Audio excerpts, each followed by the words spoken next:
Food fear is real, and we know a lot of people find reintroducing FODMAPs really, really scary.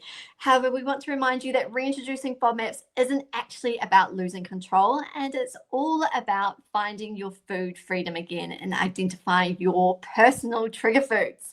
Today, I'm joined by Chloe Valentine. She is a research dietitian with the Monash University FODMAP team, and she's here to share some knowledge with us. Now, Chloe, why do so many people feel scared about the reintroduction phase? So for people who achieve good symptom resolution in step one of the diet, it can be really hard to push yourself to bring those foods back into the diet with the fear that they might cause symptoms again. So if during step one, they might have accidentally consumed a high FODMAP food and experienced those symptoms, they might fear that that's what's coming in step two, reintroduction. So, and some people might also feel overwhelmed and confused about the whole process itself.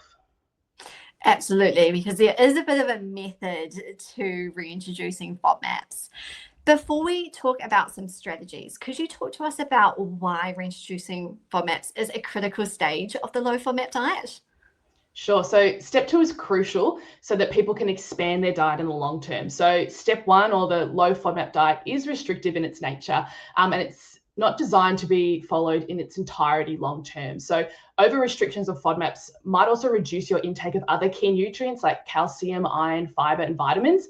So reintroduction helps you find which FODMAPs you don't need to avoid in the long term, so you can bring these back in with their key nutrients into your diet. So it also means that you can have a lot more food options and a lot more variety, so your meals can be more creative and fun. And it makes eating out so much easier once you know your triggers. So instead of trying to explain what the low FODMAP diet is, you can say, hey, look, I just need to avoid, the onion and the mango in that dish, and then I'm good to go. So it is going to give you your freedom, and it's also going to give you confidence in your body going through this process, which brings me to the next question for you.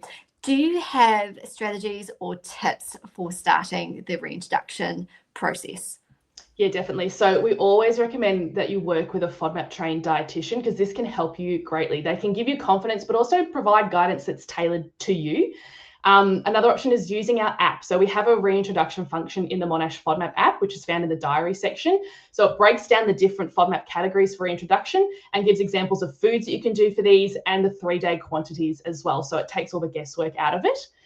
There's other trusted sources, like a littlebit.yummy.com, which can be really helpful and supporting. And something that I think is really important is either starting with a food that you miss the most or a food that you don't believe you'll react to, because having these small little wins under your belt can really motivate you to move through reintroduction. And my other tip would be make the reintroduction foods taste good when you use them. Incorporate them into a meal that you already know you tolerate and really like. And that way It's not like, oh my goodness, I have to try this food and it has to be by itself. Incorporate it into something that feels good to your body already, which just helps make the whole thing so much easier. So the other thing is, a lot of people are worried about reacting to a FODMAP group. What should they do if this happens?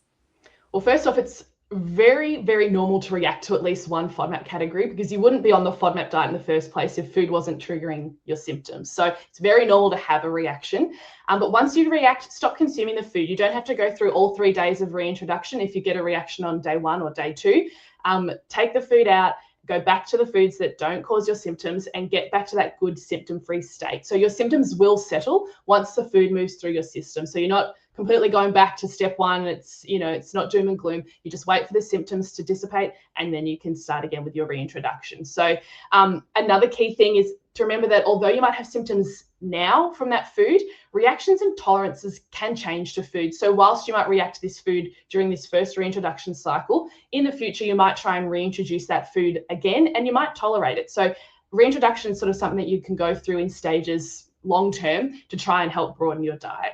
And finally, I guess if it feels overwhelming, sort of like I mentioned at the start, having guidance from that trained professional, a trained dietitian, is a really great support, and they can really help tailor the whole process to you. The goal here is to help make sure you don't get stuck. And I was one of those people who had to go through the reintroduction phase a few times. And every time I do, I get more FODMAP groups or more foods that I can bring back into my diet, which makes it really worthwhile.